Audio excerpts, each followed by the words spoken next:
Restons debout un instant alors que nous courbons la tête pour prier.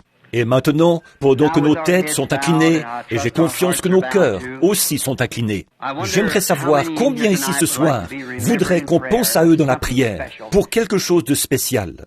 Voulez-vous simplement lever la main pour dire « Oh Dieu, donne-moi ce que je recherche ce soir. Que le Seigneur vous bénisse. » Notre Père Céleste, comme nous nous approchons maintenant humblement de ce grand trône de la grâce, par la foi, nous avançons dans l'au-delà, où Dieu et les anges et les chérubins et toute l'armée céleste est rassemblée. Car il a dit que même un moineau ne peut pas tomber par terre sans que le Père Céleste ne le sache. Combien plus il sait alors qu'ici des centaines de personnes ont la tête inclinée et invoquent pour des demandes spéciales. Père, pose ton regard sur ce monde qui est dans le besoin ce soir, car nous sommes un peuple dans le besoin. Et je prie, ô Dieu, que, parce que nous nous sommes assemblés ici et que nous t'exprimons notre foi en un Dieu vivant qui exauce vraiment la prière, nous sommes sortis du monde, des incirconcis de cœur et d'oreille, sortis pour vivre une vie séparée et pour vivre en confessant notre foi en toi. Et ce soir, nous avons levé la main et nous disons, nous sommes dans le besoin. Dieu bien-aimé, exauce chacune de leurs demandes. Et Père, nous te prions aussi de nous visiter ce soir dans la parole. Nous venons ici pour être corrigés, pour comprendre, pour que nous sachions comment nous devons vivre en ce jour présent. À quoi nous attendre, quoi faire? Car nous savons que la venue du Seigneur approche, d'après tous les signes que les prophètes ont prédits. Nous approchons du moment, Seigneur, où la délivrance complète sera donnée à tes enfants. Ô Dieu, que chacun de nous y soyons, Père. Qu'il n'y en ait pas un seul qui manque. C'est dans ce but que nous sommes ici, Seigneur. Nous t'aimons et nous essayons de nous préparer pour cette heure. Parle-nous, nous le demandons encore ce soir, et guéris les malades. Tous ceux qui sont malades et affligés dans la salle, nous te prions de les guérir, Seigneur. Et en particulier, ceux qui ont des besoins spirituels. Nous te prions de sauver chaque âme perdue. Remplis chaque croyant du Saint-Esprit et renouvelle la force et la puissance dans tes enfants qui croient. Accorde ces choses, Père. Nous demandons beaucoup parce que tu nous as dit de demander. Demander en abondance. Demander de grandes choses, beaucoup d'entre elles, afin que nos joies soient rendues parfaites. Et nous les demandons au nom de Jésus-Christ. Amen. Vous pouvez vous asseoir. Je compte certainement ceci comme un grand privilège ce soir, d'être de retour sur l'estrade de nouveau, ici dans cette école secondaire, pour faire face à ces braves gens qui se sont assemblés ici pour entendre l'Évangile. Je demande que la miséricorde de Dieu m'aide à vous dire la vérité, ce que je connais de la vérité. Il est encore capable de fermer la bouche d'un homme, comme il pouvait fermer la gueule d'un lion. Et si jamais j'essayais de dire quelque chose qui soit faux et contraire à sa volonté, ma prière sincère est qu'il me ferme la bouche pour que je ne le dise pas. Car vraiment, je veux aller au ciel moi-même. Et jamais je ne serai là, et en plus de tout ça, je serais un faux guide. Quelqu'un qui aurait fait quelque chose de faux. Si je le faisais, c'est que je ne saurais pas faire mieux. Que le Seigneur vous bénisse. Maintenant, demain matin, si c'est la volonté de Dieu, j'ai l'intention de parler sur ce sujet, le mariage et le divorce. Et nous espérons que vous viendrez et que vous apporterez vos crayons et vos papiers. On ne prendra pas trop de temps, mais j'aimerais seulement... C'est d'abord pour ça que je suis revenu ici, en Indiana, parce que je vous avais promis ça. Et j'essayerai demain matin. Si je ne le fais pas demain matin, je le ferai demain soir. Mais je vais essayer demain matin, si le Seigneur le veut, de parler de ce sujet. Les deux écoles de pensée, et que Dieu nous aide à savoir ce qui est la vérité. Juste à savoir ce qui est la vérité, pour que nous puissions marcher dans la vérité et dans la lumière. Vous savez, j'avais un vieil ami de couleur. Il disait, frère Billy, je ne veux pas d'ennui au fleuve. Il disait, je veux avoir mon billet dans ma main. Et quand le coup de sifflet retentira, je ne veux pas avoir d'ennui là-bas. J'ai demandé au Seigneur, il y a longtemps, s'il y a quelque chose qui ne va pas, que je le règle maintenant même. Il disait, parce qu'il fera sombre et orageux ce matin où la barque partira pour l'autre côté. Il disait, je ne veux rien qui s'interpose. Je veux m'occuper de tout ça maintenant. C'est pour ça qu'on est ici, pour essayer de nous occuper de tout ce qui peut s'interposer, pour qu'on puisse monter à bord en cette heure-là. Maintenant, je ne vais pas vous parler très longtemps ce soir, parce qu'on a 2 réunions demain. Et ensuite, je partirai directement pour ailleurs, pour une autre, d'autres réunions. Mais maintenant, dans le livre du Deutéronome, je voudrais lire au chapitre 16, les 3 premiers versets de Deutéronome 16, 1 à 3. Observe le mois d'Abib et célèbre la Pâque. L'Éternel ton Dieu, c'est dans le 4e mois d'Abib que l'Éternel ton Dieu t'a fait sortir d'Égypte pendant la nuit. Tu sacrifieras la Pâque à l'Éternel ton Dieu, tes victimes de menu et de gros bétail, dans le lieu que l'Éternel a choisi pour y faire résider son nom. Maintenant, mon sujet ce soir, c'est le lieu d'adoration que Dieu a choisi. Remarquez, le mois A-B-A-D, B, là, ça veut dire avril. C'est au mois d'avril que Dieu les a fait sortir. Et maintenant, la chose étrange, c'est que nous ce soir, en tant qu'adorateurs de Dieu, dans ce jour dans lequel nous vivons, et nous trouvons tellement d'idées différentes des gens. Et aussi longtemps qu'il y a des idées différentes sur une chose, qu'il y a plusieurs questions, il doit y avoir une vraie réponse à chaque question qui est posée. Si je posais la question, c'est quoi ça? Eh bien, il dirait une chair. À quoi ça sert? Voyez? Maintenant, là, quelqu'un pourrait dire, ce n'est pas une chair, c'est une planche. Eh bien, c'est une planche, mais c'est quand même une chair. Vous voyez, il faut qu'il y ait une vraie réponse à ça. Et si je pose une question sur quoi que ce soit, il doit y avoir une vraie réponse. Il peut y avoir quelque chose qui approche, mais il doit y avoir une réponse vraie, directe à chaque question. Ainsi donc, à chaque question qui se pose dans notre vie, il doit y avoir une réponse vraie, correcte. Et maintenant, aujourd'hui, on entend dire tellement de nos gens dans le monde aujourd'hui. Comme je suis missionnaire, j'ai fait plusieurs voyages outre-mer et autour du monde. J'ai été en contact avec beaucoup de religions différentes, comme Bouddha et les musulmans et les Sikhs et les Jains et quoi encore des religions du monde. Et puis ici, chez nous aux États-Unis et d'autres pays étrangers, de rencontrer toutes nos différentes églises, comme nos églises dénominationnelles, en commençant par la catholique romaine primitive, et ensuite la grecque, et ainsi de suite, et les différents rites, et ensuite jusqu'aux tous les âges dénominationnels, de 900 et quelques dénominations protestantes.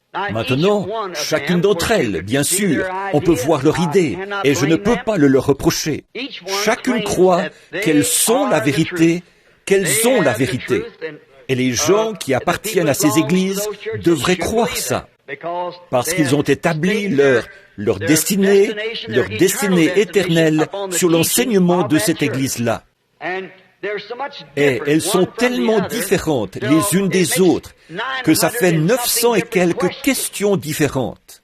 Donc, comme il y a 900 et quelques questions différentes, il doit y avoir une réponse correcte. Et j'aimerais que nous, ce soir, puisque nous essayons d'aller au ciel et de rencontrer notre Seigneur Jésus, que nous aimons tous, j'aimerais sonder les Écritures pour trouver ça. Or, si c'est une question biblique, alors elle devrait avoir une réponse biblique. Elle ne devrait pas pouvoir venir d'un groupe d'hommes, d'une certaine confrérie, ou d'un éducateur, ou d'une dénomination. Elle devrait venir directement de l'Écriture, où se trouve le lieu de rencontre de Dieu, d'adoration. Et certainement, puisqu'il est Dieu, il doit y avoir un lieu de rencontre quelque part où il rencontre. Maintenant, nous découvrons ici que dans le Deutéronome, ici, au début, Moïse répète l'Écriture, les choses qu'il leur avait dites, comment il les avait fait sortir par un grand bras puissant de l'Égypte et les avait établis au début. Ils étaient appelés le peuple de Dieu jusqu'à ce qu'ils sortent de l'Égypte. Et ensuite, ils étaient appelés l'Église de Dieu.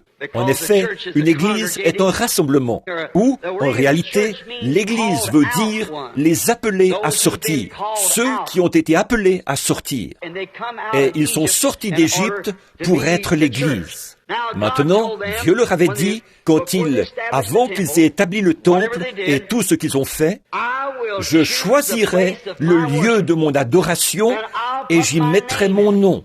Et c'est le seul lieu où Dieu rencontrera jamais quelqu'un, celui de son propre choix. Il a choisi son lieu, et là où il a choisi son lieu, il a mis son nom. Le verset 2, ici, nous dit qu'il mettrait son nom dans le lieu qu'il avait choisi pour que les gens l'y adorent. Maintenant, ce qu'on veut, c'est trouver où est ce lieu. Avec 900 et quelques idées différentes, encore en mettant de côté toutes les religions païennes et en ne parlant que de la religion chrétienne. Pourtant, j'ai de la sympathie pour les païens, sinon je n'irais certainement pas là-bas leur parler. Seulement, ils ont tort. Le christianisme est la seule religion qui est vraie. C'est le christianisme.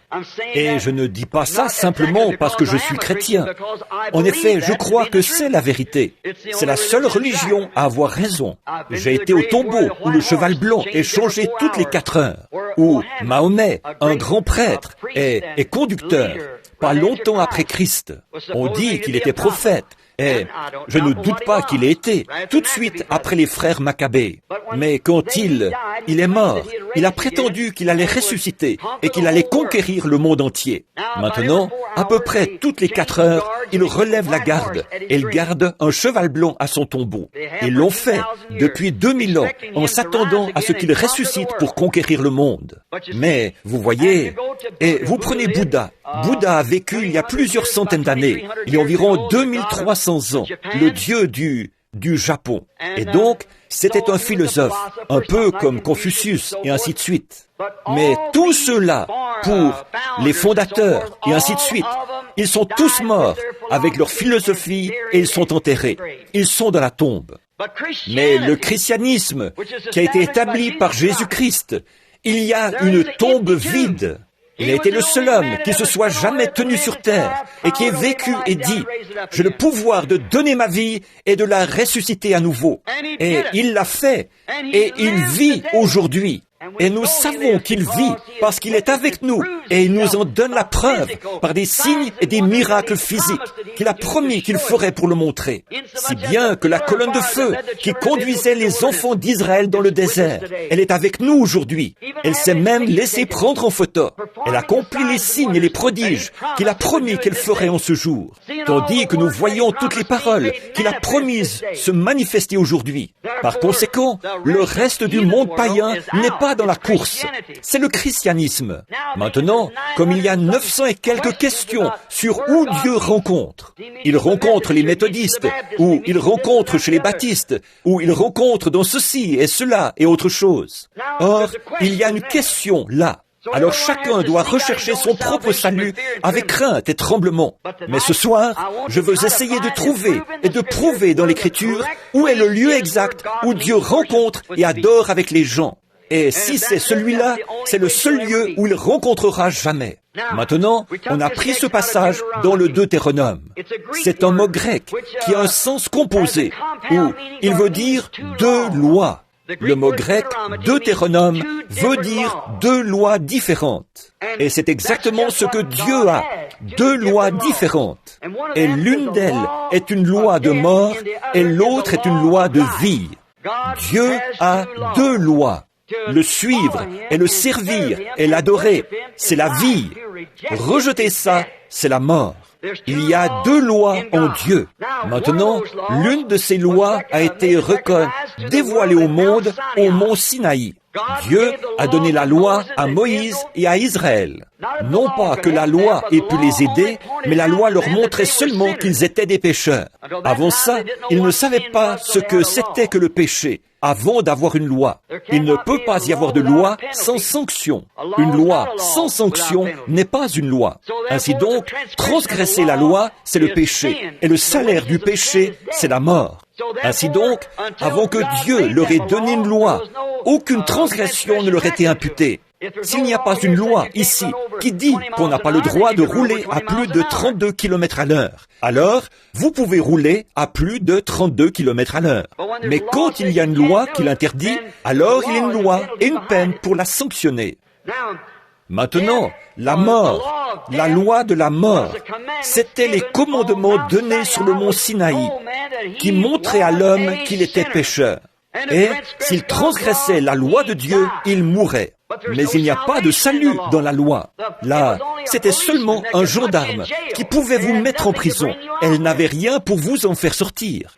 Mais il a aussi donné une autre loi. C'était au mont du Calvaire, où le péché a été imputé à Jésus-Christ. Et là, la peine a été acquittée. Et pas avec, sans la loi, mais c'est par la grâce que vous êtes sauvés. Par la grâce de Dieu, par prédestination, en ce que Dieu vous connaissait d'avance. Maintenant, nous voyons ces deux lois dans le Deutéronome, où il est question de deux lois. Il y avait deux lois. L'une était la loi de la mort et l'autre la loi de la vie. Il y avait aussi deux alliances qui ont été données au peuple. Nous en parlerons demain matin. L'une a été donnée à Adam avec une condition. Si tu fais ceci et que tu ne fais pas cela. Mais cette loi a été violée. Adam et Ève l'ont violée dans le jardin d'Éden. Alors Dieu a établi la seconde alliance et il l'a donnée à Abraham. Et cette loi-là était sans condition. Ce n'est pas ce que tu as fait ou ce que tu feras. Il a dit, moi, je l'ai déjà fait. Ça, c'est la grâce. Ça, c'est la loi de la vie. Dieu l'a fait pour Abraham et pour sa semence après lui, c'est-à-dire toute la semence d'Abraham. Comme la Bible dit, tout Israël sera sauvé.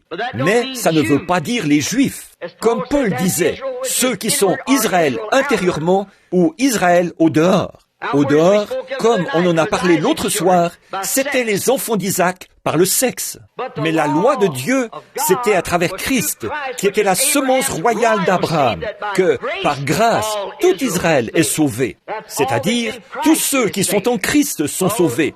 Tous, la seconde alliance de Dieu. Mais toutes ces choses préfiguraient Christ. Maintenant, remarquez le verset 2.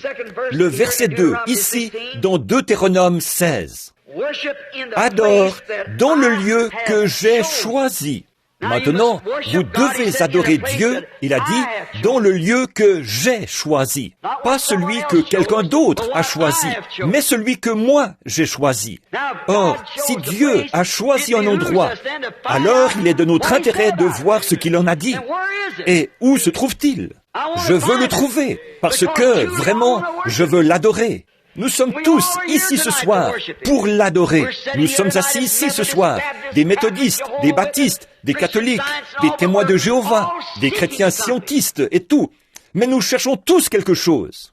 Nous voulons connaître la vérité. La Bible dit, vous connaîtrez la vérité et la vérité vous affranchira. Quelqu'un, vous ne pouvez pas savoir ce que vous faites. Vous ne savez pas comment le faire avant de savoir comment vous y prendre. Ou plutôt, vous ne savez pas quoi faire avant de savoir comment vous y prendre. Vous devez savoir ce que vous faites et comment le faire. Ceci nous montre que Dieu a un lieu de rencontre pour ses adorateurs, un endroit précis. C'est dans ce lieu-là seulement que Dieu rencontre ses adorateurs. Maintenant aussi, le lieu qu'il a choisi pour ses adorateurs, il a dit qu'il y mettrait son nom. Maintenant, parcourons l'Écriture pour trouver où est ce lieu. Certainement, si Dieu a dit qu'il mettrait son nom dans ce lieu où il a choisi de rencontrer les gens pour adorer avec eux, ou plutôt pour qu'ils y adorent, alors c'est quelque part dans la Bible car c'était pour tous les âges. Et le grand Dieu qui ne change pas ne peut pas changer. C'est l'homme qui change. Mais vous pouvez fonder votre vie sur chaque chose que Dieu ait jamais dite en tout temps, parce que c'est la vérité. C'est la vérité. En effet, c'est la seule chose en laquelle je peux avoir confiance. C'est la Bible. En effet, la parole des hommes faillira, mais Dieu est suprême. Cette année, je devrais en savoir plus que je n'en savais l'année dernière. Vous aussi. Chaque jour, nous sommes limités, donc nous avançons en connaissance. Mais Dieu est infini. Il est infini. Et comme il est infini, il ne peut pas avancer en connaissance. Il est parfait dès le départ. Chaque décision est forcément absolument juste. Et de la manière dont Dieu a agi une fois, il doit agir de la même manière pour toujours. Ou alors, il se serait trompé quand il a agi la première fois. Si un homme est jamais venu à Dieu pour recevoir le salut, la base sur laquelle il l'a accepté, ce doit être sur cette même base qu'on doit être accepté chaque fois. C'est vrai. Si un homme est jamais venu à Dieu pour avoir la guérison divine et que Dieu l'a accepté sur une certaine base, le suivant arrive, il doit l'accepter de la même manière. Ou alors, il se serait trompé quand il a accepté le premier. Dieu a donné une base sur laquelle il rencontrerait l'homme. Il a donné une base pour ce qu'il ferait, comment il le ferait. Et c'était par le sang du sacrifice d'un agneau dans le jardin d'Éden. Dieu n'a jamais changé ça, à aucun moment. Il a décidé comment il sauverait les hommes. Aujourd'hui, on a essayé d'y faire entrer les hommes par une instruction. On a essayé de les former dans des écoles. On a essayé de les instruire. On a essayé de faire des dénominations. On a essayé de faire toutes sortes d'autres choses comme ça. De les faire entrer.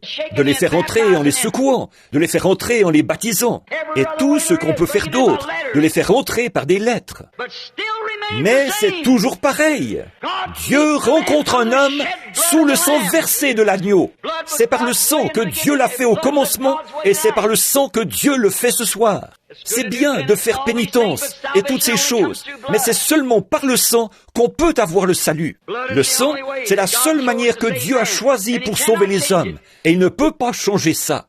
Job avait la même chose. Il savait qu'il était un juste parce qu'il avait offert le sacrifice que Dieu avait exigé de lui. Maintenant, cherchons là pour trouver où est cet endroit, l'endroit où il a mis son nom. Il va falloir qu'on trouve où il a mis son nom. Alors, si on trouve quel est le nom de Dieu et où il l'a mis, à ce moment-là, on aura trouvé le lieu d'adoration. Dès qu'on aura trouvé ça, toutes ces choses, bien sûr, c'était une ombre des choses à venir. Toute la loi préfigurait les choses à venir. Tout comme la lune est une ombre du soleil. Elle sert en l'absence du soleil. Tout comme l'Église doit servir en l'absence du F-I-L-S de Dieu. En l'absence du Fils, la lumière mineure, l'Église, les croyants, servent Dieu et donnent de la lumière en l'absence du Fils. Mais quand le soleil se lève, on ne voit plus la lune, parce qu'elle s'est couchée. Elle n'a plus besoin de sa lumière parce qu'elle ne donne qu'une lumière indirecte qu'elle tire du soleil. Maintenant, le soleil et la lune, c'est comme le mari et la femme, l'Église et Christ. Et nous voyons que comme ces choses sont une ombre de Christ, tous les sacrifices, toutes les fêtes et tout ce qu'il y avait dans l'Ancien Testament préfigurait Christ, tout comme l'ombre qui se projette sur le sol. Maintenant, voici où on va devoir trouver le bon lieu d'adoration. C'est de reprendre l'Ancien Testament, ici, où il a été donné, et de voir ce que ces choses étaient. Maintenant, quand une ombre est projetée sur le sol, on peut dire si c'est un homme, une femme, une bête ou quoi que ce soit, parce que ça fait une ombre sur le sol.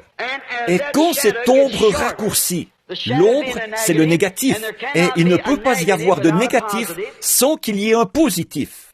Donc, quand le positif se rapproche du négatif, le négatif est absorbé dans le positif.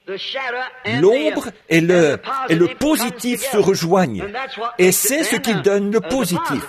Et si toutes les anciennes choses, dit la Bible, dans l'Ancien Testament, étaient des ombres des choses à venir, alors, par conséquent, Christ était l'ombre des choses à venir. Donc, on peut voir par les types de l'Ancien Testament où il a choisi de mettre son nom et pour maintenant. Alors, comme l'ombre projetée sur le sol, je disais, c'est le négatif, c'est un type. Ainsi nous, les adorateurs, nous pouvons aussi voir les ombres de l'Ancien Testament se fondre dans le positif du Nouveau. Maintenant, toutes les fêtes, les jours de fête, tout le tabernacle, tout le bois, tout ce qu'il y avait dans le tabernacle, tout représentait Christ. Toutes les offrandes, toutes les lois, tout était en type de Christ. On a étudié ça maintes et maintes fois, ici au tabernacle. Alors on voit, à travers ça, que tous les credos, toutes les églises et toutes les dénominations restent loin en arrière. Ils ne sont même pas du tout dans la course. Tous les credos, toutes les églises, toutes les dénominations sont complètement exclus. Il n'y a absolument aucune place pour eux. Il n'y a rien dans l'Ancien Testament, ni nulle part dans la Bible, qui soit le type de l'Église, à part l'unité forcée de la tour de Babel. C'est la seule chose qui soit le type de cette unité. En effet, elle était faite par Nimrod, un homme mauvais, qui est allé forcer tous les petits pays à se réunir autour de cette grande tour. C'était une adoration religieuse, bien sûr, mais que la parole de Dieu n'envisageait pas.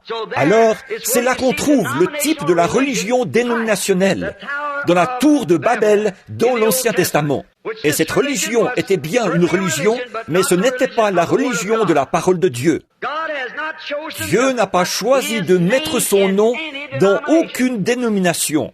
Je veux qu'on me donne le passage de l'Écriture, si c'est le cas.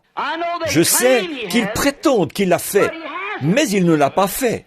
Il ne peut pas mettre son nom en plusieurs lieux, car il a dit qu'il avait mis son nom dans un seul lieu, et ce lieu-là.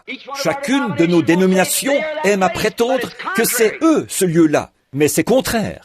Mais où est-ce qu'il a mis son nom? Maintenant, et lui, d'abord, quel est son nom? On va devoir, trouver quel est le nom de Dieu d'abord pour pouvoir trouver ce qu'il met en ce lieu-là. Maintenant, on voit qu'il avait beaucoup de titres. Il est appelé Père, ce qui est un titre. Il a été appelé Fils, ce qui est un titre. Il a été appelé Saint-Esprit, ce qui est un titre. Il a été appelé la rose de Saron, ce qui est un titre. Le lys de la vallée, un titre. L'étoile du matin, Jéhovah Jireh, Jéhovah Rapha. 7 différents noms de rachat composés, et c'étaient tous des titres. Aucun d'entre eux n'était un nom. Mais il a un nom. Quand il a rencontré Moïse, il n'avait pas encore de nom. Et il a dit à Moïse, « Je suis celui qui suis ».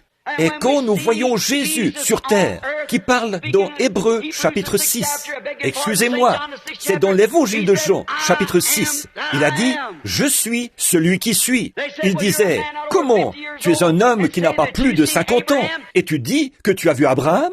Il a dit, « Avant qu'Abraham fût, je suis. » Et « je suis » était celui, le buisson ardent, la colonne de feu qui était dans le buisson ardent à l'époque de Moïse. Le « je suis », le « je suis ». Et là, on voit que Jésus a dit aussi, « Je suis venu au nom de mon Père et vous ne m'avez point reçu. » Donc, le nom du Père doit être Jésus. C'est vrai. Le nom du Père, c'est Jésus, parce que Jésus l'a dit, « Je porte le nom de mon Père. Je viens au nom de mon Père et vous ne m'avez pas reçu. » Donc, son nom, c'était Jésus. Et Gabriel l'a appelé Jésus. Les prophètes l'ont appelé Jésus. Et il était absolument Jésus. Avant sa naissance, le saint prophète lui a même donné le nom d'Emmanuel, ce qui veut dire Dieu avec nous. Puis Dieu a été manifesté dans la chair afin d'ôter le péché du monde. Et quand il l'a fait, il lui était donné le nom de Jésus. Donc, le nom, c'est Jésus. Et le nom a été placé dans un homme. Pas une église, pas une dénomination, pas un credo, mais un homme. Il a choisi de faire résider son nom en Jésus-Christ. Maintenant, nous voyons qu'il devient alors le lieu de l'adoration de Dieu, où vous l'adorez. Depuis même avant qu'il soit né, il lui était donné le nom de Jésus. C'était tellement important que ça a été donné à sa mère par l'ange Gabriel, qu'il lui serait donné le nom de Jésus, Fils de Dieu, ce qu'il était. Alors, nous l'avons là. C'est celui-là et pas un autre. C'est pour lui seul, le lieu d'adoration que Dieu a choisi, le lieu de Dieu qu'il a choisi. Dieu a choisi de rencontrer l'homme. Ce n'était pas dans une église, pas dans une dénomination, pas dans un credo, mais en Christ. C'est là le seul endroit où Dieu vient à la rencontre d'un homme et où il peut adorer Dieu. C'est en Christ. C'est là le seul endroit. Peu importe que vous soyez méthodiste, baptiste, catholique, protestant, quoi que vous soyez, il n'y a qu'un seul endroit où vous pouvez adorer Dieu comme il faut, c'est en Christ. Romains 8:1 a dit, « Il n'y a donc maintenant aucune condamnation pour ceux qui sont en Jésus-Christ, qui marchent non selon la chair, mais selon l'Esprit. » C'est l'Évangile. Nous pouvons être en désaccord sur des credos. Nous pouvons être en désaccord sur des théories humaines. Vous pouvez aller à une église méthodiste. Vous devez être méthodiste. Une baptiste, baptiste. Une catholique, catholique. Mais une fois que vous êtes baptisé en Christ et que vous êtes devenu un membre de son corps, il n'y a plus de différence. Les murs de séparation sont renversés et vous êtes libre parce que vous êtes en Jésus-Christ. Et vous adorez Dieu en esprit et en vérité quand vous êtes en Jésus-Christ.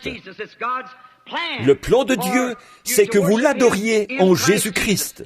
Maintenant, aucune dénomination d'église ne peut prétendre ceci. Personne ne peut prétendre cela. Comment osez-vous prétendre de telles choses? Faire une telle chose serait d'un esprit antichrist. Ce serait enlever à Christ, lui retrancher quelque chose. Vous ne pouvez pas faire ça. Christ est le seul lieu où Dieu rencontre les adorateurs. Ils disent aujourd'hui, il y a des gens qui m'ont dit, il n'y a pas longtemps, un homme m'a appelé à Beaumont au Texas. Il disait, Monsieur Branham, si votre nom n'est pas sur le registre de notre église, vous ne pouvez pas aller au ciel. Pouvez-vous imaginer ça? N'allez jamais croire une chose pareille. Ils pensent que vous devez appartenir à une certaine église, là. Sinon, vous ne pouvez pas aller au ciel. C'est faux. Croire ça, c'est antichrist. Je dirais ceci, si vous croyez un tel esprit, vous êtes perdu. C'est une bonne preuve que vous êtes perdu, parce que c'est enlevé de ce que Dieu a fait. Dieu n'a jamais mis son nom dans aucune église. Il l'a mis dans son Fils, Jésus-Christ, quand lui et son Fils sont devenus un. C'est là le véritable lieu d'adoration. Il n'y a pas d'autre fondement de poser, pas d'autre rocher. Sur Christ, le rocher solide, je me tiens. Tout autre sol est du sable mouvant. Les dénominations vont s'effondrer et tomber. Les nations auront une fin, mais lui demeurera toujours. Pas d'autre lieu qu'un homme puisse trouver pour adorer Dieu, où Dieu lui répondra. Pas d'autre lieu qu'en Jésus-Christ. C'est le seul lieu où Dieu ait choisi de mettre son nom, et c'est le seul lieu où il rencontre l'homme pour l'adoration. Vous êtes perdus à croire quoi que ce soit d'autre. Remarquez, les 7 fêtes juives étaient toutes célébrées dans le même lieu. Ils n'ont jamais célébré une fête ici pour les méthodistes et une par ici pour les baptistes. Une par là-bas pour les presbytériens, une par ici pour les catholiques et une pour les protestants. Les 7 fêtes étaient toutes célébrées dans le même lieu. C'est un très beau type ici. On vient d'étudier les 7 âges de l'Église pour montrer que Dieu garde tous les 7 âges de l'Église dans la parole. Parce que chaque âge de l'Église a produit une partie de la parole. Et quand il la produisait, il voyait la lumière. Tout comme les premiers qui ont découvert qu'on devait baptiser au nom de Jésus. Qu'est-ce qu'ils ont fait? Ils en ont fait une dénomination et elle est morte aussitôt. Alors Dieu est tout de suite passé à quelqu'un d'autre. Il ne reste pas dans un de ses credos et de ses dogmes. Il n'a rien à faire avec ça. Il n'y a rien de perverti en Dieu. La parole de Dieu est sainte, sans mélange. Christ est le point central d'adoration de Dieu. Il est Dieu. Les 7 fêtes devaient toutes être célébrées dans ce même lieu. On ne pouvait pas célébrer la fête ailleurs, mais ces 7 lieux, ces 7 fêtes de l'année devaient être célébrées en un même lieu. C'est pourquoi les 7 âges de l'Église devaient venir d'un seul et même lieu. C'était Christ qui parlait dans tous les 7 âges de l'Église. C'est absolument vrai. Un type des 7 âges de l'Église. Mais ils en ont fait des dénominations. Maintenant, examinons un autre type pendant qu'on y est. C'est le type de la Pâque qui préfigurait Jésus. Ici, on remarque le sacrifice du sang par la mort. Le sacrifice du sang, c'était l'endroit qui préfigurait Christ. Est-ce qu'une dénomination aurait pu saigner? Est-ce que vous pouvez imaginer qu'une église saigne, qu'une dénomination saigne? Bien sûr que non. Il fallait du sang, qu'une vie saigne. Et la vie, ici Jésus apparaît dans l'agneau. L'agneau était un type de Christ, et il préfigurait Christ, parce qu'il était l'agneau de Dieu, présenté par Jean, qui ôte le péché du monde. Nous voyons Jésus, qui apparaît ici, dans Exode chapitre 12. Remarquez, c'était le seul lieu que la mort ne pouvait pas frapper. Quand la mort était sur le point de frapper le pays, il devait y avoir un lieu précis. Tous ceux qui n'étaient pas là-dessous mouraient. Un seul lieu. Maintenant, ça ne voulait pas dire que c'était une seule maison, mais il y avait un seul lieu. C'est là que l'agneau était tué. Là où il y avait le sang de l'agneau, l'ange de la mort ne pouvait pas frapper, parce que c'était le seul lieu où Dieu avait mis son nom. Et cet agneau a été nommé là-bas au début. Un agneau. Remarquez, c'était le seul endroit où il ne pouvait pas frapper. Et maintenant, c'est pareil aujourd'hui. Il n'y a qu'un seul endroit où la mort spirituelle ne peut pas frapper. C'est la parole. La mort ne peut pas frapper la parole, parce que c'est la parole vivante de Dieu. Mais quand vous y mettez des credos, la parole se retire. Elle se séparera comme l'eau se sépare de l'huile. On ne peut pas les mélanger. Donc, vous voyez, quand le credo entre dans une dénomination, ils suivent tous le credo. Et la parole s'éteint et passe à quelqu'un d'autre. Elle a fait continuer à augmenter. Elle saisit le mouvement alors qu'elle va de la justification, la sanctification, le baptême du Saint-Esprit et sort dans le grain. Vous voyez le chemin que Dieu a suivi? Il fait avancer son nom jusqu'au bout de la même manière, parce qu'il est la parole. Remarquez, elle ne peut pas mourir. La parole de vie ne peut pas mourir. Remarquez comme c'est parfait maintenant. Il n'était pas interdit à l'ange de la mort de frapper le grand peuple intellectuel de l'Égypte. Il ne lui était pas interdit de frapper ces terres sacrées, ces grands édifices, ces pharaons, ni les prêtres du pays. Il n'était pas interdit à l'ange de frapper là. Il pouvait frapper n'importe quel édifice, n'importe quel endroit, n'importe qui. Mais il ne pouvait pas frapper là où il y avait l'agneau. La mort ne peut pas frapper là où se trouve ce lieu auquel Dieu a pourvu. Et ça, c'est dans l'agneau. Remarquez, pas même, il ne lui était même pas interdit de frapper Israël, ou ses prêtres hébreux, ou n'importe laquelle de leur dénomination. Tous doivent être dans le lieu que Dieu a choisi, qu'il a pourvu, sinon la mort frappe. Oh Église, peu importe où vous êtes, à quoi vous appartenez, pour moi ça ne change rien. Mais il y a une chose que vous devez savoir, vous devez être en Christ, sinon vous êtes mort. Vous ne pouvez pas vivre en dehors de lui. Votre Église peut être très bien comme édifice, votre confrérie peut être très bien humainement, mais quand vous reniez le corps, le sang, la parole de Jésus-Christ, vous êtes mort dès l'instant où vous le faites. C'est le lieu d'adoration que Dieu a choisi. C'est là que se trouve son nom. Exactement. C'est là qu'il a choisi de mettre son nom. Pas dans l'Église, mais dans le Fils, Jésus-Christ. Remarquez, il n'y avait de sécurité que dans l'endroit de son choix, dans son agneau et dans le nom de l'agneau. Remarquez, c'était un agneau mâle, un lui, pas une elle. Pas une église, elle, mais son nom à lui, pas son nom à elle. Là où il allait rencontrer les gens, ce n'était pas dans son nom à elle, mais dans son nom à lui, l'agneau. Maintenant, nous disons, l'Église, la grande et puissante Église, elle a fait ceci, elle a fait cela. Elle a bravé les orages. Nous avons augmenté en nombre. Nous sommes nombreux. Nous sommes une Église puissante. Elle a du poids. Mais Dieu n'a jamais rien dit d'une elle. Il a dit lui. C'est lui qui est le lieu de rencontre. L'agneau, pas l'Église. Pas son nom à elle, mais son nom à lui. Il n'a pas mis son nom à elle nulle part. Il a mis son nom à lui, en lui. C'est pourquoi tout ce que nous devons faire, ou parole, ou acte, nous devons le faire au nom de Jésus-Christ. Si nous prions, nous devons prier au nom de Jésus. Si nous demandons quelque chose, nous devons le demander au nom de Jésus. Si nous marchons au nom de Jésus. Si nous parlons au nom de Jésus.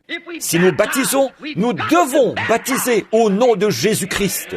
Car tout ce que nous faisons en parole ou en acte, faites-le au nom de Jésus-Christ. Une fois, un homme discutait de ça avec moi, et il me disait, « Frère Branham, ma femme, Il disait, elle, son nom est une telle. C'est un prédicateur. Il est peut-être assis ici maintenant. Et il disait, ma femme, il disait, elle porte mon nom. Je vais dire Jones, parce que ce n'était pas Jones. Il disait, eh bien, elle n'est pas obligée de se lever chaque matin, de prendre le balai et de dire, maintenant je passe le balai au nom de Jones.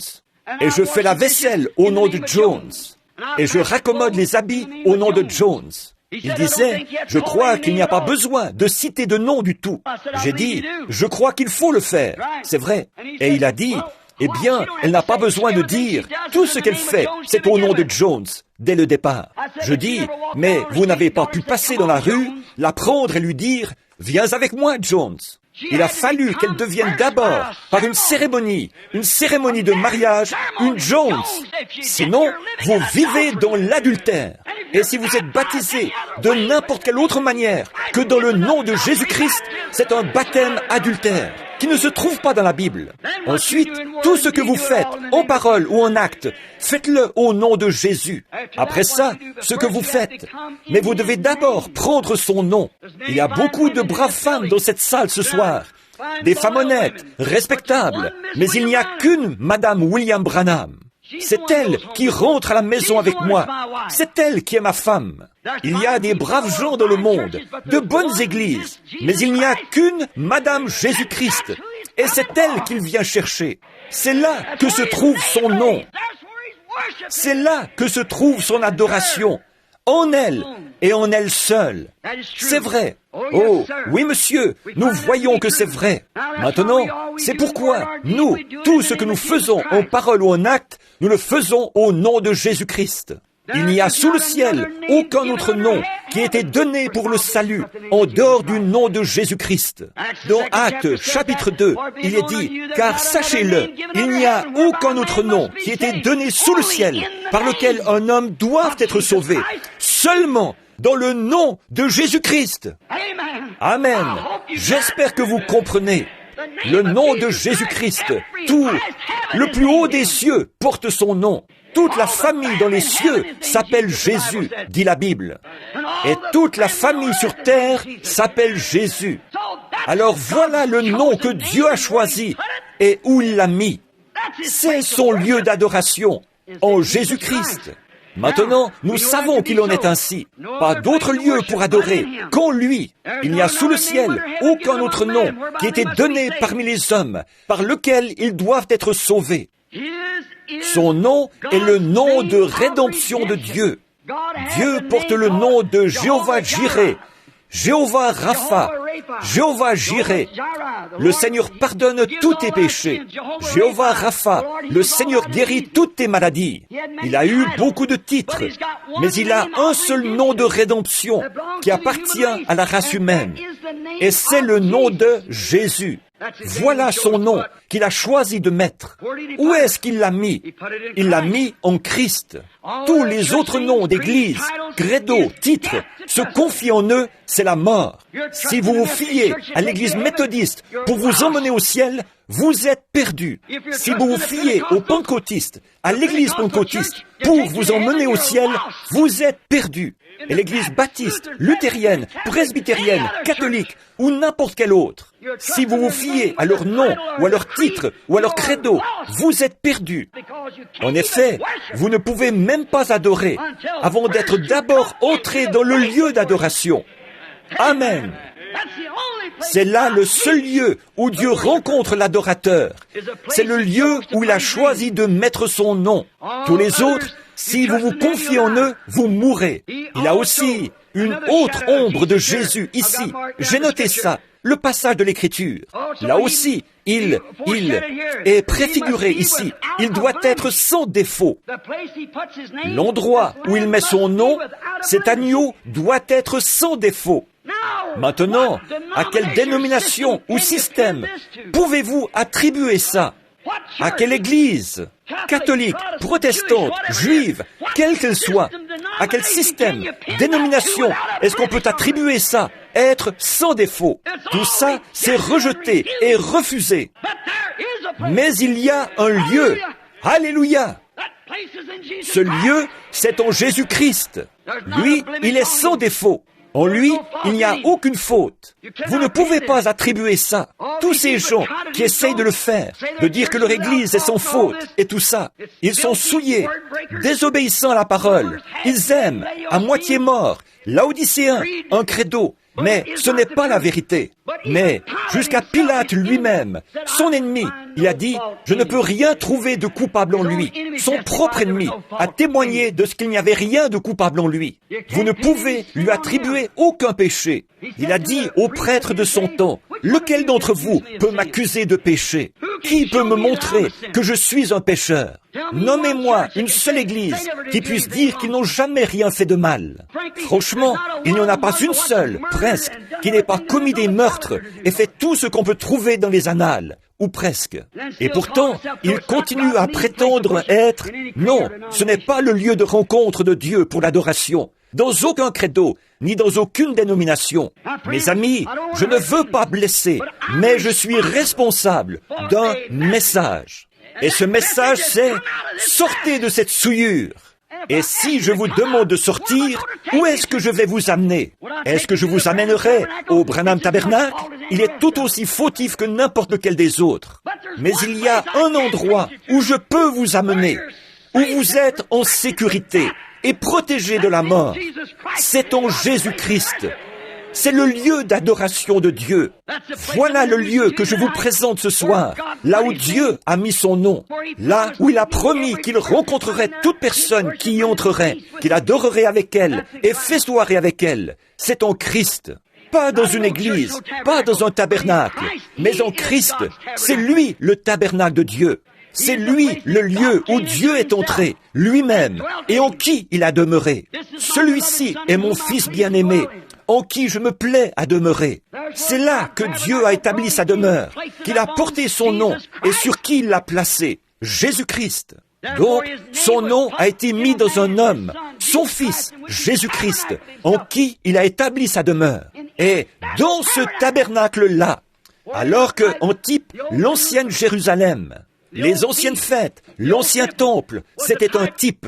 Quand la fumée est entrée, le jour où l'arche est entrée de l'Alliance, et qu'elle s'est installée là, et la voix de Dieu s'est fait entendre de là. De même, la voix de Dieu s'est fait entendre en entrant dans le tabernacle, Jésus-Christ. En effet, l'ancien, le naturel, était un type et une ombre du nouveau. Et quand il est entré en Christ, il a dit, « Celui-ci est mon Fils bien-aimé, en qui je me plais à demeurer. Et je choisirai le lieu où je mettrai mon nom, et où je rencontrerai l'homme, et où j'adorerai. » Dieu a choisi le lieu. Pas dans une dénomination d'église, mais en Jésus-Christ. Oui, monsieur. Il doit aussi, comme je l'ai dit, être sans défaut. Ça, aucune dénomination ne peut prétendre l'être. Elles le font, elles sont antichrist. Maintenant, nous voyons ici, remarquez son ombre encore. L'agneau doit être gardé. Ça se trouve dans Exode 12, si vous le notez.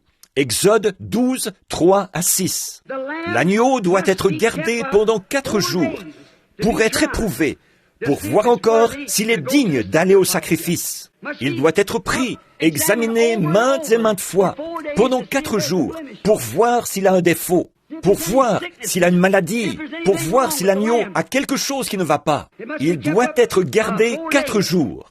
Maintenant, remarquez, il y en a peut-être parmi vous qui pensaient que c'était un peu tuer le 14. Mais, vous vous souvenez, il prenait l'agneau le 10e jour du mois et il le tuait le 14e jour du mois. Vous voyez? C'est-à-dire qu'il était gardé pendant 4 jours. Or, Jésus, le nom de Dieu, l'agneau, est entré à Jérusalem et il n'en est ressorti qu'après sa mort, sa mise au tombeau et sa résurrection. Il a été gardé sous le regard des critiques pendant 4 jours et 4 nuits. Comme cet agneau était parfaitement typifié, gardé pendant 4 jours. C'est là que Pilate a dit, « Je ne peux rien trouver en lui de coupable. » Une autre ombre de lui, aucun de ses os ne pouvait être brisé, ce qui a été parfaitement. Quand ils n'ont pas pu, quand ils mettaient à mort le sacrifice, ils n'avaient pas le droit de briser un os. Sinon, il était refusé. Et ils avaient déjà levé le marteau pour briser les os des jambes de Christ. Quand ils ont dit, il est déjà mort.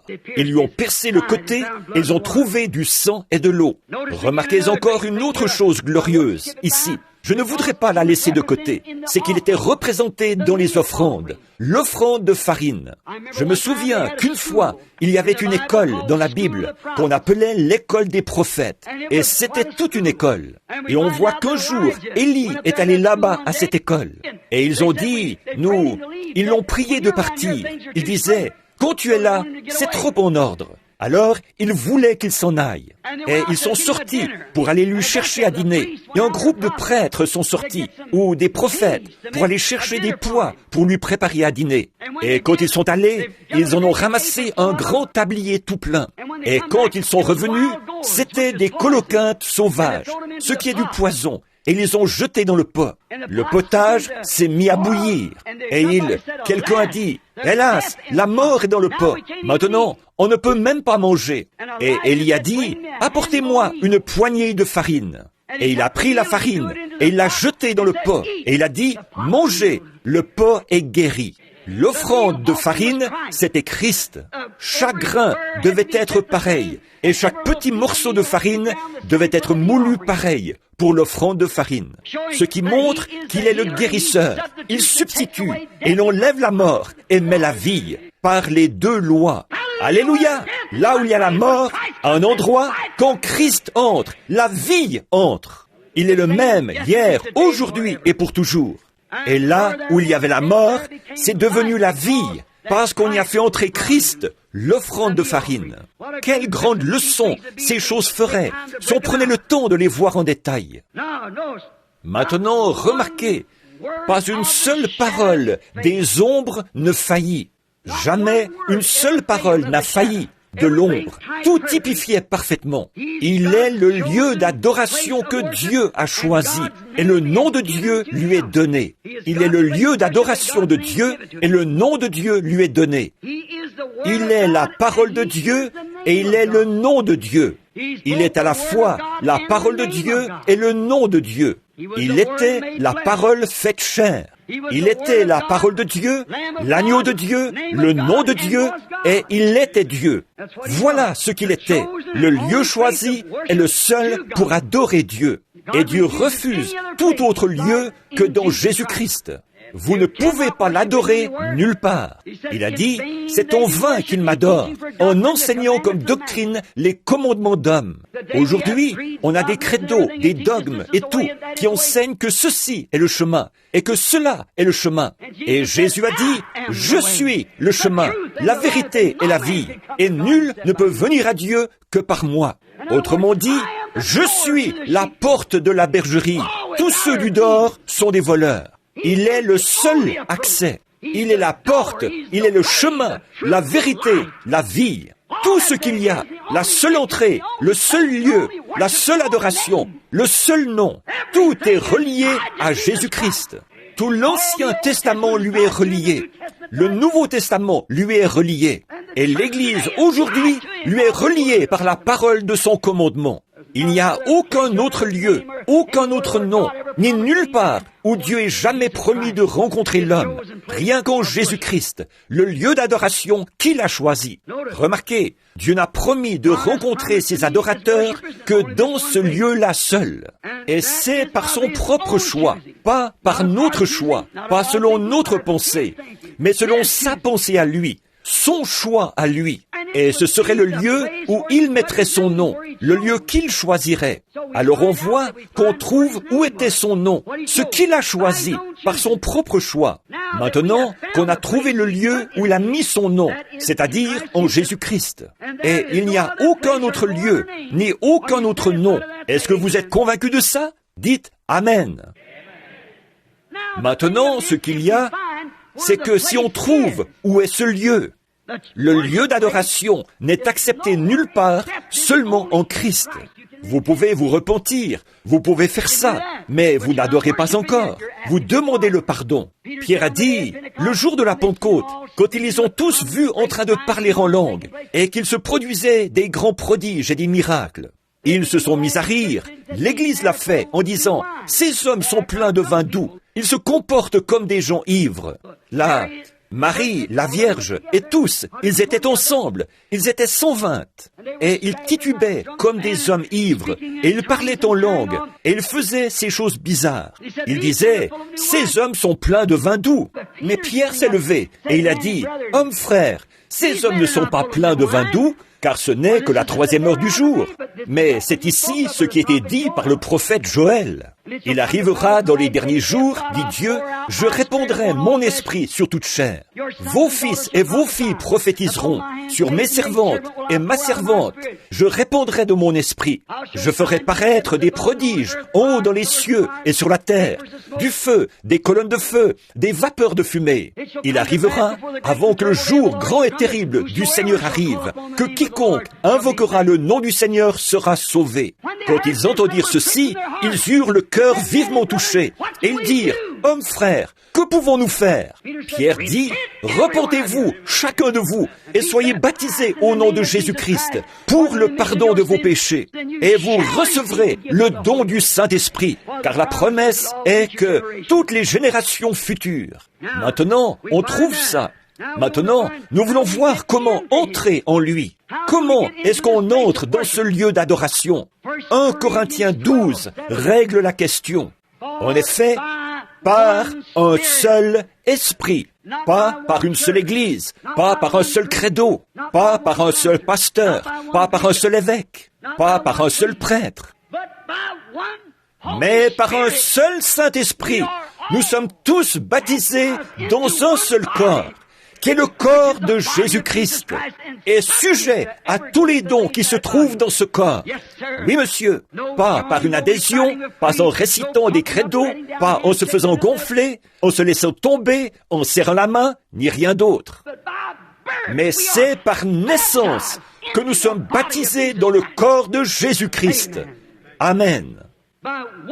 Par un seul Saint-Esprit, nous sommes tous baptisés dans un seul corps. Et qu'est-ce que ce corps? Au commencement était la parole, et la parole était avec Dieu, et la parole était Dieu, et la parole a été faite chair, et elle a habité parmi nous. Comment pouvons-nous être dans ce corps et en nier une seule parole, ou la placer quelque part ailleurs, qu'elle ne soit même pas dans le corps? Comment est-ce que nous pourrions jamais faire ça? Le lieu choisi par Dieu. Remarquez, et quand vous êtes vraiment baptisé en lui, la vraie preuve, c'est que vous le croyez, lui, la parole. Comment pouvez-vous être une partie de lui et ensuite le renier? Comment est-ce que je peux nier que ma main, c'est ma main? Si je fais ça, il y a quelque chose qui ne tourne pas rond chez moi, mentalement. Et comment est-ce que je peux? S'il y a quelque chose qui ne tourne pas rond chez moi, mentalement, parce que je nie que c'est ma main, que je nie que c'est mon pied, alors il y a quelque chose qui ne tourne pas rond, spirituellement, chez le croyant qui nie toute parole que Dieu a jamais dite et promise. Il y a quelque chose qui ne tourne pas rond, spirituellement, chez ce prétendu croyant. Vous ne pouvez pas nier une seule lettre de lui parce que vous en êtes devenu une partie. Vous êtes une partie de lui parce que vous êtes baptisé en lui par le Saint-Esprit lui vous a fait entrer dans le corps de Jésus-Christ. Comme c'est beau! Dieu avait un certain lieu où il rencontrait Abraham. Et c'est là qu'Abraham adorait, tout le long du Testament. Et sa parole promise sera interprétée en vous par lui. Est-ce que vous avez saisi ça? La parole qu'il a promis d'accomplir dans le jour où vous vivez. Vous serez une épître écrite de Dieu, lue de tous les hommes. Non pas ce que vous prétendez, mais ce que Dieu fait à travers vous parlera plus fort que tout ce que vous pourriez prétendre. Dieu a dit, voici les signes qui accompagneront ceux qui auront cru. Ça parle à travers vous. Il a parlé de cet âge-ci, ce qu'il y aurait maintenant. Les croyants de cet âge-ci doivent croire ceci, ce qu'il a promis aujourd'hui. Tout comme ils devaient entrer dans l'arche pour être sauvés, sortir d'Égypte pour être sauvés. Ils doivent entrer en Christ pour être sauvés. Maintenant, entrer dans le message parole, qu'il est le même hier, aujourd'hui et pour toujours. Comment est-ce que vous y entrez? Par le baptême. Le baptême de quoi? D'eau? Par le Saint-Esprit. Un seul esprit. Nous sommes tous baptisés dans ce seul corps. Et sa parole promise. Il ne va pas, vous n'aurez pas à l'interpréter. C'est lui qui l'interprétera à travers vous, ce que vous faites, ce qu'il a promis de faire. L'Église qui le suit sera tellement semblable à lui que les gens sauront. Regardez Pierre et Jean, quand on les a questionnés au sujet de ce qu'ils avaient guéri un homme à la porte appelée la Belle. Ils ont dit qu'ils ont vu les sacrificateurs là, ils ont vu que c'étaient des hommes du peuple sans instruction. Mais ils les ont reconnus pour avoir été avec Jésus. Parce que, quoi? Il faisait les choses que lui avait faites. Il devait s'occuper des affaires du Père. Et aujourd'hui, ça doit être pareil. Maintenant, souvenez-vous, il est le même hier, aujourd'hui et pour toujours. Car Dieu vous rencontre en lui, le seul lieu qu'il y ait. Car c'est là qu'il a choisi de mettre son nom, en Jésus. Jésus est le nom de Dieu. Souvenez-vous, Père, Fils, Saint-Esprit, ce sont des titres du nom Jésus-Christ. Quand Matthieu a dit, « Allez, faites de toutes les nations des disciples, les baptisant au nom du Père, du Fils et du Saint-Esprit. » Comme on l'a mal interprété aujourd'hui, en disant, « Au nom du Père, nom du Fils, nom du Saint-Esprit. » Ce n'est même pas écrit. C'est au nom, au singulier, du Père, Fils, Saint-Esprit. Père n'est pas un nom, Fils n'est pas un nom, Saint-Esprit n'est pas un nom, c'est un titre. 10 jours plus tard, Pierre s'est levé et il a dit, « Repentez-vous, chacun de vous, et soyez baptisés au nom de Jésus-Christ. » Alors, est-ce qu'il faisait ce qu'il lui avait dit de ne pas faire? Il a fait ce qu'il lui avait dit de faire. Le nom du Père, Fils et Saint-Esprit, c'est le Seigneur Jésus-Christ. Chaque personne dans le Nouveau Testament a été baptisée au nom du Seigneur Jésus-Christ. Pas une seule personne dans la Bible n'a jamais été baptisée dans les titres de Père, Fils, Saint-Esprit. Ça, c'est seulement apparu quand le credo de Nicée a été adopté à Nicée, Rome. Ça a été un ordre de l'Église catholique qui se trouvait. Ça, c'est confirmé dans le catéchisme. J'ai trouvé ça, c'est vrai, les réalités de notre foi, et ainsi de suite. Que c'est absolument un credo catholique romain. Ils vous diront que ce n'est pas dans la Bible, mais ils disent qu'ils ont le pouvoir de changer ces mots-là, s'ils le veulent, à cause du pape. Je ne suis pas d'accord. Jésus-Christ est le même hier, aujourd'hui et pour toujours. Et quiconque retranchera un mot de cette Bible, a dit Jésus, ou y ajoutera un mot, sa part sera retranchée du livre de vie. Un seul mot, pas une phrase ou un paragraphe, mais un mot. Quiconque retranchera un mot. Au commencement, Dieu a fortifié son peuple avec sa parole.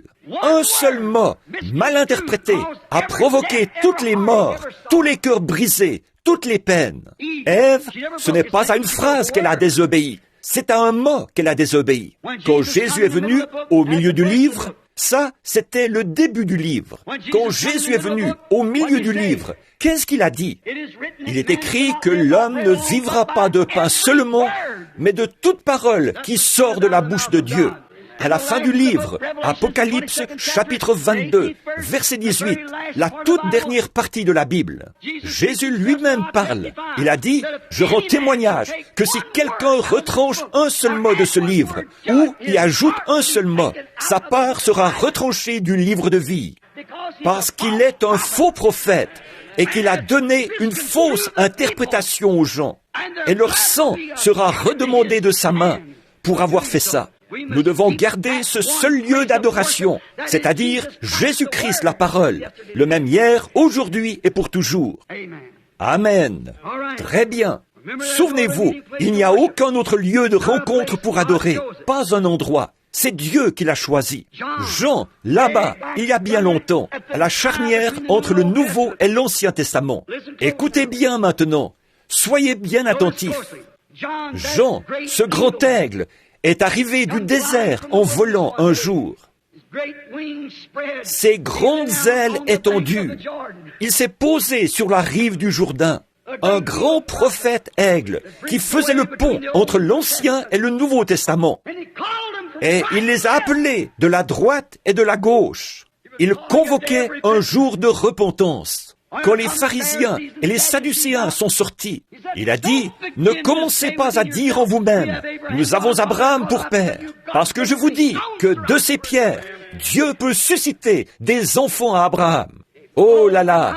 Quand il s'est mis à proclamer son évangile et qu'il disait, « Il y en a un parmi vous que vous ne connaissez pas. Je ne l'ai pas encore identifié, mais je le reconnaîtrai quand il viendra. Je ne suis pas digne de délier son soulier, mais il vous baptisera du Saint-Esprit et de feu. Et il a son vent à la main, il nettoiera complètement son air, et il brûlera la paille dans un feu qui ne s'éteint point. » Ce grand aigle de l'Évangile était là, et il croissait ses grandes menaces. Et la souillure est sortie, où Hérode, l'empereur de ce temps-là, le proclamateur, qui avait épousé la femme de son frère. Et est-ce que vous pourriez imaginer que ce grand aigle de l'Évangile resterait assis là et qu'il se tairait là-dessus? Il y en a qui disaient, ne prêche surtout pas sur le mariage et le divorce maintenant, Jean, parce qu'Hérode est là. Il est allé lui dire en face, il ne t'est pas permis de la voir. C'est ça. Qu'est-ce qu'il... C'était... Il était cet aigle venu du désert. Il n'avait pas été formé sous la peur et les menaces de l'homme, d'une dénomination quelconque, mais il avait été formé sous la puissance du Dieu Tout-Puissant pour reconnaître ce qu'il allait y avoir. Il connaissait l'identification du Messie. Alléluia! Ce mot veut dire « Louez notre Dieu ». Ne prenez pas peur. Je n'ai encore jamais fait de mal à personne. Je ne suis pas excité. Je sais exactement où j'en suis. Oh, quand je pense à lui, ce grand aigle qui est arrivé là, en volant, et qui s'est posé, il a dit, je le reconnaîtrai quand il viendra. Un jour, il était là, en train de prêcher. Les sacrificateurs étaient de l'autre côté. Il disait, tu veux dire qu'il viendra un temps où le sacrifice perpétuel sera enlevé? Ce grand temple qu'on a construit et tout le travail qu'on a fourni, nous, la grande dénomination? Il a dit, il viendra un temps où tout ça se sera éliminé. Ça ne se peut pas. Tu es un faux prophète.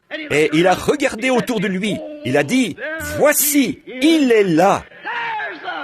Voilà le lieu d'adoration que Dieu a choisi. Voilà l'agneau, le véritable agneau qui ôte le péché du monde. Il n'a pas dit, voici venir le méthodiste, voici venir le baptiste ou le catholique. Il a dit, voilà l'agneau de Dieu qui ôte le péché du monde, qui vient. La seule zone protégée qui existe, c'est dans cet agneau de Dieu. C'est en lui seul qu'il y a le salut. Dans aucune église, aucun credo, aucun peuple, aucun père, aucune mère, aucun saint homme, ni rien, aucun lieu saint. C'est dans le Dieu saint, le Seigneur Jésus-Christ, où Dieu a fait résider son nom sur un être humain pour la rédemption. Celui qui a payé le prix pour nous pécheurs. C'est le seul endroit où il y a le salut. Voilà le rocher sur lequel je me tiens. Jean l'a identifié. Il a dit, je ne le connaissais pas quand je l'ai vu s'approcher, mais là-bas où j'ai fait mes études, pas au séminaire, comme son papa, pas comme sacrificateur, formé, mais dans le désert, où il était au séminaire théologique du Dieu Tout-Puissant, attendre la parole de Dieu. Pas ce qu'un groupe d'hommes avait concocté, mais ce que Dieu en avait dit. Et quand Jean a levé les yeux et qu'il a vu venir l'Esprit, il a dit, « Je rends témoignage, c'est lui. Oh là là, voilà votre lieu d'adoration. Voilà votre refuge. Voilà l'agneau de Dieu qui ôte le péché du monde. Pas une église, un credo ou quoi que ce soit d'autre. Mais l'agneau de Dieu qui ôte le péché du monde. » Vous voyez comment Jean a classé ça? Il n'a pas dit, c'est vous les pharisiens qui avez raison, vous les sadducéens, les hérodiens. Il a dit, voilà l'agneau, voilà le lieu. Il a le nom, il est celui-là, aucun autre nom sous le ciel. Regardez ce que Jésus a dit de Jean maintenant. Un jour, Jean a envoyé voir ce qu'il faisait. Jésus a dit de lui, il était cette grande lumière qui a lui, pour leur montrer le droit chemin qu'ils devaient suivre avant son avènement, son premier avènement. Écoutez bien, ne le manquez pas. Jésus a dit, Jean était cette lumière. Malachie 3, pas d'erreur. Le prophète, avec la grande lumière qui lui a identifié Jésus comme étant le seul, l'agneau, tous les autres agneaux dont parlaient ces sacrificateurs, et toutes ces autres choses, ça n'avait aucun sens. L'agneau était là, l'homme avec la grande lumière qui luisait, dont Jésus a dit qu'il l'était. Malachie 3 a dit, « J'enverrai mon messager devant ma face pour préparer le chemin. » Et celui qui a été envoyé pour préparer le chemin a identifié que le lieu, c'était lui. C'est lui, il n'y a pas d'erreur. C'est lui. Je vois le signe qui le suit. Je sais que c'est lui. Une lumière descend du ciel et vient sur lui. Il n'y avait pas de doute que c'était lui. Alors mon frère, je veux vous demander quelque chose en terminant. On pourrait dire ceci, dans Malachie 4, est-ce qu'il ne nous est pas aussi promis un autre aigle, avec une colonne de lumière qui suivrait pour montrer à l'Église, dans l'erreur aujourd'hui, qu'il est Hébreux 13:8, le même hier, aujourd'hui et pour toujours? Est-ce qu'il ne nous est pas promis qu'un autre arriverait du désert en volant? Amen. C'est exactement la vérité. Comme ça correspond, comme ça s'accorde avec Luc 17:30, où le Fils de l'homme, l'aigle, se révélera pour anéantir tous les autres lieux d'adoration, comme les dénominations et ainsi de suite. Dieu a choisi son lieu. Jean a dit, le voilà. Et puis, il nous est promis la même chose aujourd'hui, Malachie 4, pour ramener le cœur des enfants, pour dire qu'il n'est pas mort, que ces choses ne sont pas pour un autre âge. Le baptême au nom de Jésus, ce n'était pas pour une époque reculée, mais il est le même maintenant. Amen. Anéantir tous les autres lieux d'adoration. Voilà ce que l'aigle du dernier jour doit faire. Montrer que tout le reste, ça n'a pas de sens. Que la dénomination, c'est insensé. Mais de leur montrer de nouveau, avec le même signe qu'il faisait, qu'il est le même hier, aujourd'hui et pour toujours. Alléluia! Également, dans Apocalypse 4:7, on a vu 4 êtres vivants qu'on vient juste d'étudier. Le premier, on a vu que c'était le lion. C'était le premier être vivant qui s'est avancé pour relever le défi de ce jour-là. Le lion de la tribu de Juda. Après lui, l'être vivant suivant est venu.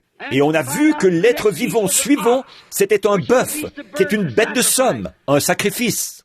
Au jour de la cathédrale romaine, l'Église s'est éteinte, un sacrifice.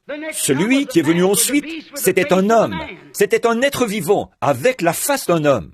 Et cet homme, c'était les réformateurs, l'instruction de l'homme, la théologie, et ainsi de suite. Mais le dernier être vivant qui devait voler, le dernier être vivant qui devait venir, la Bible a dit que c'était un aigle qui vole. Alléluia! Et le prophète a dit qu'en ce jour-ci, la lumière paraîtra. Oh là là! En ce jour-là, il y aura de la lumière. Il y a eu un jour des réformateurs. Il y a eu un jour qui n'était qu'une ombre. On ne peut dire ni jour ni nuit. Mais au temps du soir, au temps de l'aigle, vers le temps de l'aigle, la lumière paraîtra. Le sentier de la gloire, là tu le trouveras. C'est dans la voie de l'eau qu'est la lumière d'aujourd'hui, ensevelie dans le précieux nom de Jésus. Jeunes et vieux, repentez-vous de tous vos péchés. Le Saint-Esprit vous baptisera sûrement, car les lumières du soir sont venues. Oui, c'est un fait que Dieu et Christ sont un. Amen. Vers le temps du soir, la lumière paraîtra. Le seul lieu choisi par Dieu pour adorer. Oh, qu'est-ce que ce message est venu faire? Qu'est-ce qu'il va faire? Et en son jour, au temps du soir, la lumière paraîtra. Et quoi? Pour accueillir ces enfants qui rentrent à la maison, dans la véritable terre promise. Par le même signe de la colonne de feu qui a conduit les enfants d'Israël à travers le désert. Le lieu choisi par Dieu pour adorer, Jésus-Christ. C'est le seul lieu qu'il y a. C'est le seul nom que Dieu a pour le salut. C'est le nom qu'il a donné à la famille au ciel quand elle est sur terre. C'est Jésus-Christ. Ô Église, ô peuple, amis pécheurs, ne vous confiez en rien d'autre qu'en Jésus-Christ. Ne vous confiez en aucun prédicateur. Ne vous confiez en personne d'autre pour vous sauver. Ne vous confiez dans aucune église, aucun credo, aucune dénomination. Confiez-vous seulement en Jésus-Christ, car il est la lumière de l'heure. Courbons la tête.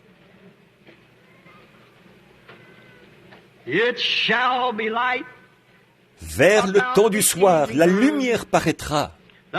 Le sentier de la gloire, là tu le trouveras. C'est dans la voie de l'eau qu'est la lumière d'aujourd'hui, ensevelie dans le précieux nom de Jésus. Jeunes et vieux, repentez-vous de tous vos péchés. Le Saint-Esprit viendra sûrement en vous.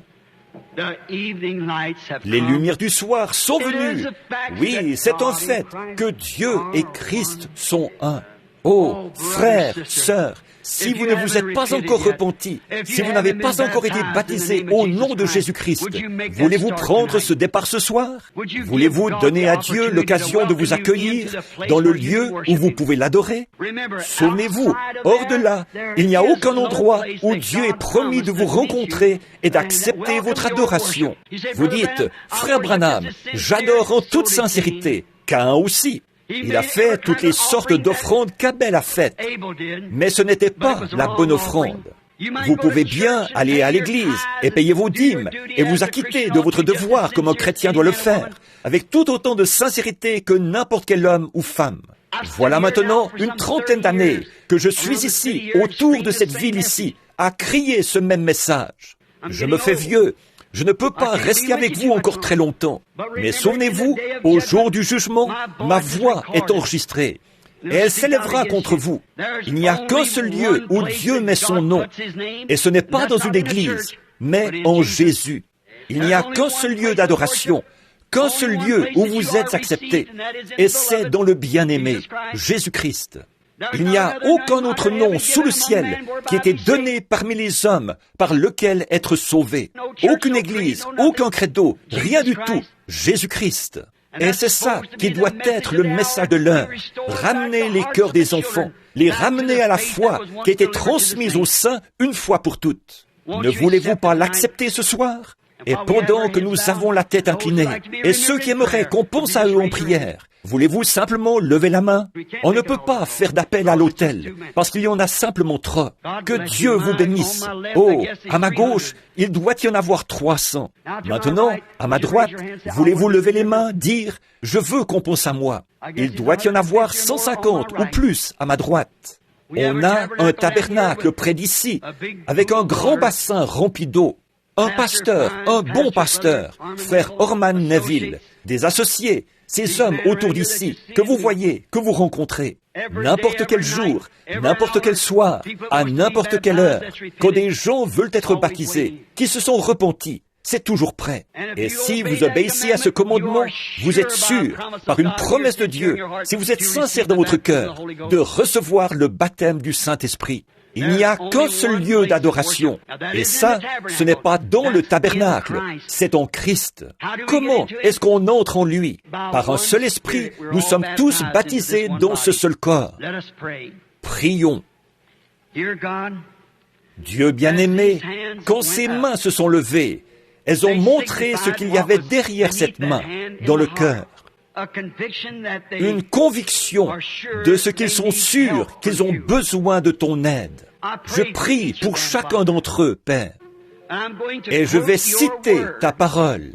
Tu as dit, celui qui écoute ma parole et qui croit à celui qui m'a envoyé a la vie éternelle et ne vient point au jugement, mais il est passé de la mort à la vie. Père, après avoir quitté la ville pendant seulement quelques semaines, en revenant, j'ai demandé, « Et celui-ci ?» Mais ils sont partis. Eh bien, alors, ils sont partis. Dieu bien-aimé, un par un, nous sommes appelés. Un par un, nous devons relever le défi de traverser la vallée de l'ombre de la mort. Et nous devons tous passer par là en tant que mortels. Mais ce soir, tu nous as proposé ta demande, que si nous croyons en lui et que nous nous faisons baptiser en son nom, tu nous feras entrer. Et alors, dans ce corps, le corps de Christ, pas dans l'Église, mais dans le corps de Christ, ce corps a déjà été jugé. Il n'aura pas à passer par le jugement. Dieu a déversé sa colère sur ce corps, et ce corps est exempt de péché. Et en étant lui, ça nous rend exempts de péché par l'expiation de celui qui est mort pour nous. Et là-dedans, nous sommes en communion les uns avec les autres, alors que le sang de Jésus-Christ, le Fils de Dieu, nous garde purs de tout péché et de toute souillure. Dieu notre Père, je te prie de faire entrer chacun d'eux dans ton royaume. Accorde-le, ô Dieu, qu'il n'y en ait pas un seul d'entre eux qui soit perdu, qu'il n'y en ait pas un seul, garçon ou fille, homme ou femme. Seigneur, il y a des gens de ma propre famille qui sont assis ici ce soir et qui ne sont pas sous ce sang. Combien je me rappelle clairement les mots de mon papa. Et je prie, Dieu bien-aimé, qu'aucun d'entre eux ne soit perdu. Accorde-le, Seigneur. Je crois en toi maintenant, avec tout ce qu'il y a en moi pour croire. Agis sur mes frères, sœurs, mes amis, ici, dans cet endroit ce soir, et là-bas, à travers le téléphone. Il y a plusieurs États qui sont à l'écoute, partout de la côte Est jusqu'à la côte Ouest. Je prie, Dieu bien-aimé, tout là-bas, de l'autre côté des déserts, là, à Tucson, là-bas, en Californie, là-haut, au Nevada et en Idaho, tout là-bas, dans l'Est et autour, là-bas, au Texas. Pendant que cette invitation est lancée, il y a des gens assis dans des petites églises, des stations-service, des maisons en train d'écouter. Oh Dieu, que cet homme ou cette femme perdue, ce garçon ou cette fille, qu'ils viennent à toi à l'heure même. Accorde-le maintenant même. Nous le demandons au nom de Jésus, qu'il trouve ce lieu de sécurité pendant qu'il est temps. Alors qu'on voit l'écriture sur la muraille, la terre qui s'agite, le temps de la délivrance est proche. Une partie de notre pays s'enfonce. L'autre partie est secouée d'explosions, de tremblements de terre, comme Jésus a promis qu'il en serait. Que ce ne soit pas trop long pour eux, Seigneur, qu'ils l'acceptent maintenant, car nous te les présentons comme des trophées de la réunion, de l'Évangile, au nom de Jésus. Amen. Est-ce que vous le croyez? Que Dieu vous bénisse. Tous ceux qui croient que c'est la vérité, à ma gauche, levez la main. Tous ceux qui le croient, à ma droite, levez la main. Que Dieu vous bénisse. D'après ce que je peux voir, c'est tout le monde. C'est la vérité, mes amis. Dieu sait que c'est vrai. Maintenant, quand vous êtes en lui, et parce que vous êtes en lui, vous avez accès à tout ce pourquoi il est mort. Et pourquoi est-ce qu'il est mort? Il était blessé pour nos transgressions, brisé pour notre iniquité. Le châtiment qui nous donne la paix est tombé sur lui, et c'est par ses meurtrissures que nous avons été guéris. Est-ce que vous croyez ça? Croyez-vous en son expiation pour la guérison maintenant? Est-ce qu'il y a des malades parmi nous? Qu'ils lèvent les mains, à droite ou à gauche, des grandes masses de maladies. Je ne peux pas former la ligne. Vous voyez, je n'ai pas... Impossible de monter sur l'estrade. Il n'y a aucun moyen de le faire. Ils font des réunions de prière là-bas, aux autres endroits, pour les malades, dans les églises et tout, et au tabernacle. Je vais vous demander quelque chose. Combien est-ce qu'il y a de croyants? Levez la main. Très bien. Je vais vous citer la parole, qui est Christ, la dernière commission que Jésus a donnée au monde, et à l'Église, plutôt. Voici ce qu'il a dit. Voici les signes qui accompagneront ceux qui auront cru. S'ils imposent les mains aux malades, ceux-ci seront guéris. Tous ceux qui savent que c'est vrai, Marc 16, dites Amen. Très bien. Je vous demande, en tant que croyant, d'imposer les mains à quelqu'un qui se trouve devant vous. Imposez simplement les mains à quelqu'un qui est devant vous. Et prions tous une prière les uns pour les autres maintenant.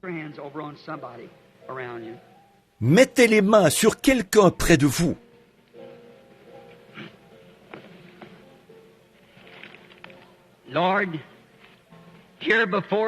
Seigneur, il y a une boîte de mouchoirs ici devant moi, des petits morceaux d'étoffe. Une brave maman est tendue quelque part, en train de mourir.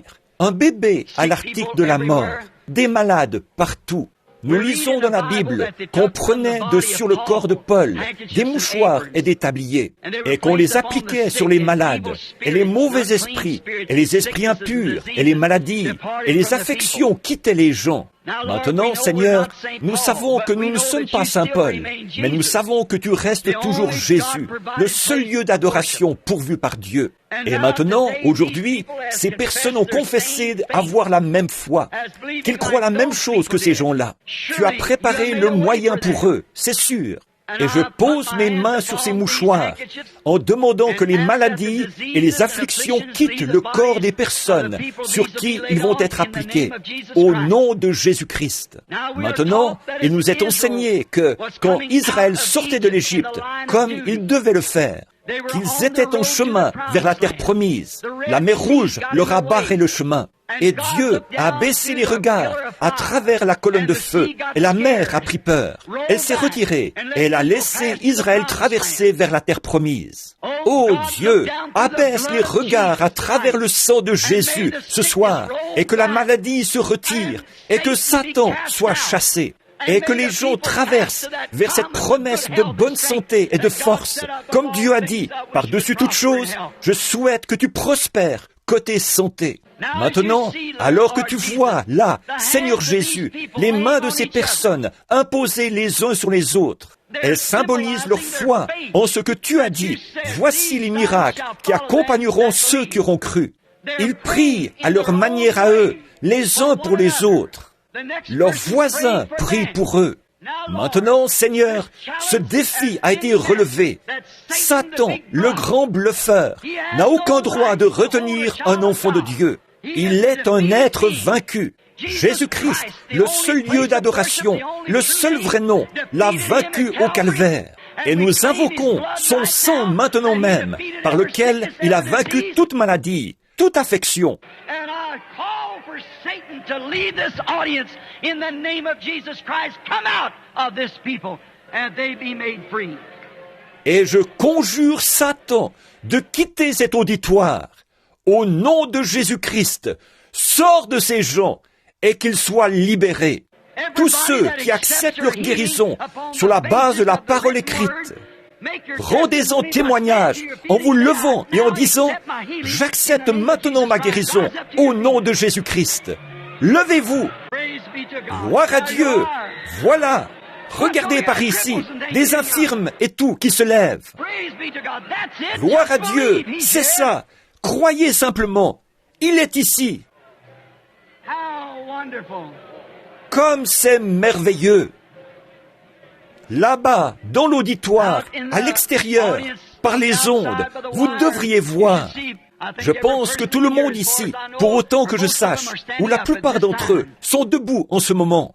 Oh, quel moment merveilleux! La présence du Seigneur!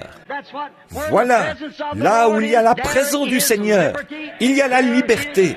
On est libre. L'Esprit de Dieu nous rend libres. Maintenant qu'il nous a guéris, nous le croyons. Il nous a sauvés, nous le croyons. Ceux qui veulent être baptisés, le bassin est prêt. À n'importe quel moment, à n'importe quelle heure, où vous voudrez venir, il y aura quelqu'un pour s'en occuper. Et maintenant, je pense qu'avant de terminer, on devrait chanter un bon vieux cantique de l'Église. Je l'aime, parce qu'il m'a aimé le premier. Levons les mains vers Dieu et chantons-le de tout notre cœur. Nous aimerions vous retrouver ici demain matin à 9h30 dans ce même bâtiment pour le sujet du mariage et du divorce. Très bien, chantons-le ensemble maintenant. Je l'aime. Que ce grand auditoire le chante maintenant. Là-bas, par les ondes, chantez-le aussi.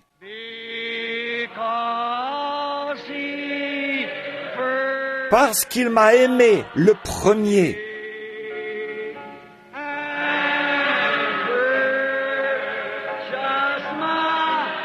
Et a acquis mon salut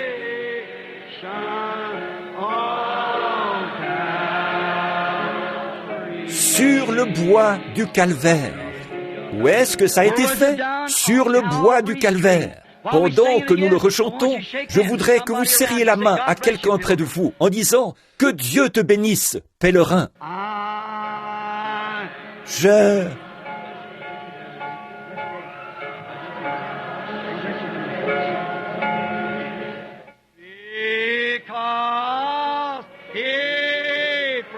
Parce qu'il m'a aimé.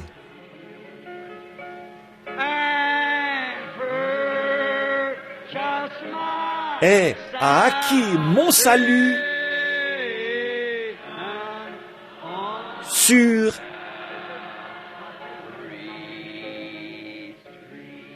Oh, vous l'aimez, n'est-ce pas? N'est-il pas merveilleux? Est-ce qu'il est votre refuge? Il est un rocher dans un pays aride, un abri à l'heure de la tempête, le seul refuge que je connaisse. C'est pourquoi ma foi regarde à toi, toi, agneau du calvaire, sauveur divin. Écoute ma prière, enlève toute ma culpabilité, que je sois dès ce jour entier à toi. Levons les mains en le chantant.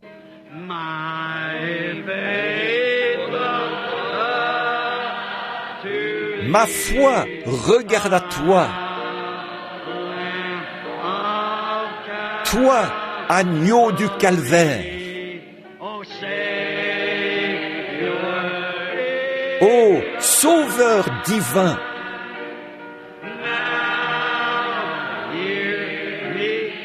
écoute ma prière.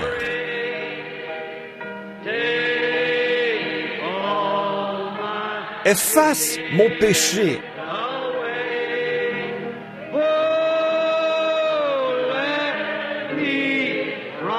Que je sois, dès ce jour, entier à toi. Courbons la tête maintenant, pendant que nous le fredonnons.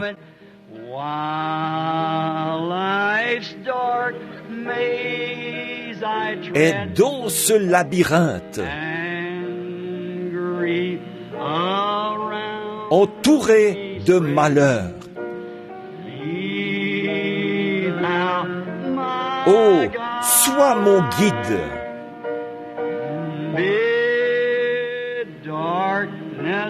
Disperse ces ténèbres.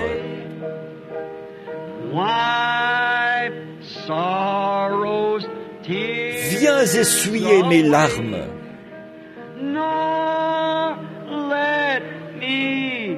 Que jamais, loin de toi, je ne m'égare. Pendant que vous avez la tête inclinée, notre bien-aimé pasteur, frère Orman Neville, terminera la réunion.